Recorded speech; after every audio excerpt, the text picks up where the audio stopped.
श्री स्वामी समर्थ. मी शर्मिला. माझ्या या यूट्यूब चॅनलमध्ये माझ्या सगळ्या गोड यूट्यूब फॅमिलीचं पुन्हा एकदा नव्याने स्वागत करते. तुमच्या मनातील सगळ्या चांगल्या इच्छा स्वामी महाराज पूर्ण करोत हीच स्वामी महाराजांच्या चरणी प्रार्थना करते आणि आपल्या याच्या नवीन व्हिडिओला सुरुवात करते. उद्या चैत्र महिन्यातील संकष्टी चतुर्थी आहे आणि चैत्र महिन्यातील संकष्टी चतुर्थीला भालचंद्र चतुर्थी असे म्हणतात. आणि उद्या बुधवारी आलेल्या भालचंद्र संकष्टी चतुर्थीच्या दिवशी आपण काही सेवा किंवा काही उपाय केले तर ते खूप असे प्रभावी ठरतात. चैत्र महिन्यातील कृष्ण पक्षातील संकष्टी चतुर्थीला भालचंद्र संकष्टी चतुर्थी असे म्हणतात. हा दिवस गणपती बाप्पांना समर्पित केला जातो. अशी मान्यता आहे की या दिवशी केलेल्या व्रताने मनोकामना पूर्ण होतात. तसेच बघा, हे संकष्टी चतुर्थीचे व्रत जे आहे किंवा उपवास जो आहे तो रात्री चंद्र दर्शन झाल्यानंतर म्हणजे चंद्राची पूजन करून उपवास सोडला जातो. हिंदू पंचांगानुसार वैशाख महिन्यातील कृष्ण पक्षातील चतुर्थी तिथी ही बुधवारी 16 तारखेला दुपारी 1:16 सुरू होणार आहे आणि ती 17 तारखेला दुपारी 3:23 संपेल. या व्रतामध्ये चंद्रोदयाला अत्यंत महत्त्व असल्यामुळे हा उपवास आपण 16 एप्रिललाच करायचा आहे. या दिवशी चंद्रोदय 9:09 होईल. या दिवशी चंद्रोदयाचे महत्त्व हे अधिक प्रमाणात असते. जोपर्यंत चंद्र दिसत नाही तोपर्यंत हे व्रत सुटत नाही. तसेच चंद्रोदयाच्या वेळी देखील चंद्राला अर्घ्य देण्याची परंपरा आहे. चंद्रोदयाच्या वेळी चंद्राला अर्घ्य दिल्यास हे व्रत जे आहे ते पूर्ण मानले जाते. यावेळी आपल्याला काही उपाय देखील करायचे आहेत. बघा, भरपूर वेळा आपल्या आयुष्यामध्ये अडचणी दुःख येत असतात आणि कितीही प्रयत्न केले तरी ते काही संपायचं नावच घेत नाहीत. तुम्हाला जर व्रत किंवा उपवास करणं शक्य नसेल तर आपण या दिवशी काही सेवा व उपाय केल्या तरी देखील चालेल. बघा, प्रत्येक आईवडिलांची अशी इच्छा असते की आपल्या मुलांची प्रगती व्हावी. मुलांची प्रगती अभ्यासात असो किंवा मग ती नोकरी धंद्यामध्ये असो, प्रत्येक मुलाने यशस्वी झालेलं आपल्या आईवडिलांना पाहायचं असतं. त्याने कोणत्या क्षेत्रात मागे राहू नये असं प्रत्येक आईवडिलांना वाटतं. मुलं अभ्यास तर करतात परंतु त्यांनी जो अभ्यास केलेला आहे तो त्यांच्या लक्षात राहत नाही किंवा त्यांच्या अभ्यासाच्या जो त्यांनी कष्ट केलेले असतात त्याला फळ, इच्छित फळ असं मिळत नाही किंवा मग त्यांचे अभ्यासामध्ये लक्ष लागत नाही किंवा त्यांना वाईट संगत देखील लागलेली असते. मग ती मुले उद्धटपणे बोलतात, रागवतात किंवा बघा उलट बोलतात. मग अशी मोठी मुलं जी असतात, काही लग्नाच्या वयाची झालेली असतात, त्यांचे लग्न म्हणजेच विवाह जुळून येत किंवा बरेच वर्ष लग्नाला झालेले असतात, त्यांना संतान प्राप्ती होत नाही. असे अनेक समस्या प्रत्येकाला आपल्या आयुष्यामध्ये असतात. बघा, मुलगा लहान असेल किंवा मोठा असेल तरी पण प्रत्येक आई वडिलांना या चिंता असतातच. म्हणून आपल्या मुलांच्या पाठची जी संकट आहेत ती दूर होण्यासाठी या भालचंद्र संकष्टीच्या दिवशी कोणत्या सेवा कराव्यात किंवा कोणते उपाय करावेत याबद्दलची माहिती मी तुम्हाला आजच्या या व्हिडिओमध्ये शेअर करणार आहे. तत्पूर्वी तुम्ही चॅनलवरती जर पहिल्यांदा नवीन आला असाल तर व्हिडिओला लाईक करा, चॅनलला सबस्क्राईब करा आणि असेच नवनवीन छान व्हिडिओ पाहण्यासाठी बेल आयकॉनला देखील क्लिक करा, ज्यामुळे मी जेव्हा पण माझ्या चॅनलवरती नवीन व्हिडिओज अपलोड करेल त्याचे नोटिफिकेशन अगदी सहजपणे तुमच्यापर्यंत पोहोचेल आणि तुम्ही एक पण व्हिडिओ मिस करणार नाही. आणि हो, कमेंटमध्ये श्री स्वामी समर्थ किंवा गणपती बाप्पा मोरया हे लिहायला अजिबात विसरू नका. संकष्टी चतुर्थीच्या दिवशी अगदी आपण सकाळी लवकर उठायचं आहे. मग तुम्ही ब्रह्ममुहूर्तावरती उठला तरी देखील चालेल. बघा, ब्रह्ममुहूर्तावरती आपण जी काही सेवा करतो, जे पूजा करतो त्याचे फळ आपल्याला अगणित मिळत असते. त्या वेळेमध्ये वातावरणामध्ये देखील शांतता असते. तर या संकष्टी भालचंद्र संकष्टीच्या दिवशी आपल्याला गणपती बाप्पांची पूजा करायची आहे किंवा त्यांच्यासाठी उपवास करायचा आहे. ज्याला उपवास करणे शक्य असेल त्यांनी उपवास करा. आता बघा, संकष्टी चतुर्थीच्या दिवशी सकाळी आपले सर्व नित्यक्रम झाल्यानंतर आपल्याला त्या अगोदर घराची स्वच्छता करायची, मग सर्व नित्यक्रम करायचे. त्यानंतर आपल्या मुख्य प्रवेशद्वार स्वच्छ करून घ्यायचा, उंबरठ्याला हळदीचं लेपन करायचं. शक्य असल्यास घराला आंब्याचं तोरण देखील बांधायचं आहे आणि त्यानंतर मग आपल्याला हा हिरव्या मुगाचा उपाय करायचा आहे। पण हा उपाय करण्या अगोदर आपल्या देवघरातील देवांची पूजा करून घ्यायची। त्यानंतर ते आपल्याला दिवा प्रज्वलित करायचा, धूप अगरबत्ती ओवाळून घ्यायची आणि मग यानंतर या आपल्या उपायाला सुरुवात करायची आहे।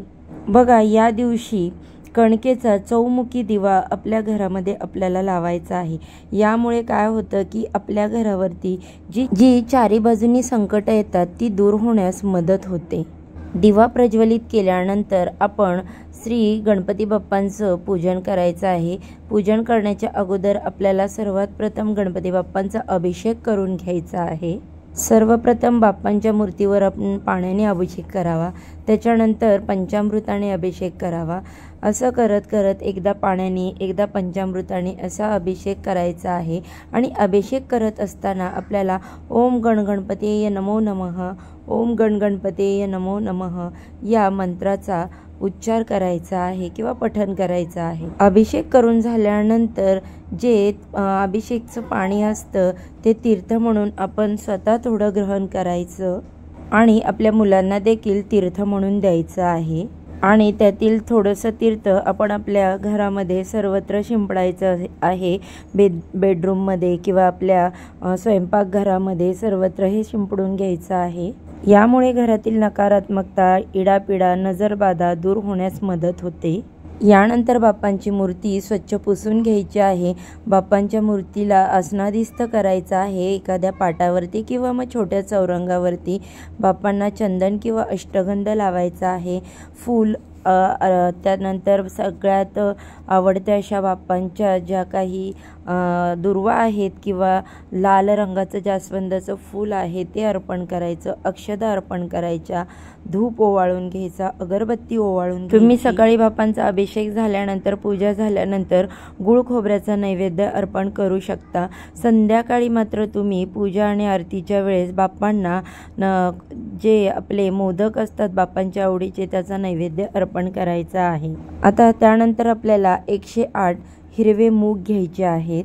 बघा, तुमची जर मुलं तुमच्याजवळ राहत नसतील, शिक्षणासाठी ती हॉस्टेलला बाहेरगावी असतील, तर हा उपाय तुम्ही कसा करू शकता याबद्दलची माहिती देखील मी पुढे या व्हिडिओमध्ये तुमच्यासोबत शेअर करणार आहे। तसेच बघा, हा उपाय कोण करू शकतं, तर घरातील कोणत्याही व्यक्तीने हा उपाय केला तरी देखील चालेल।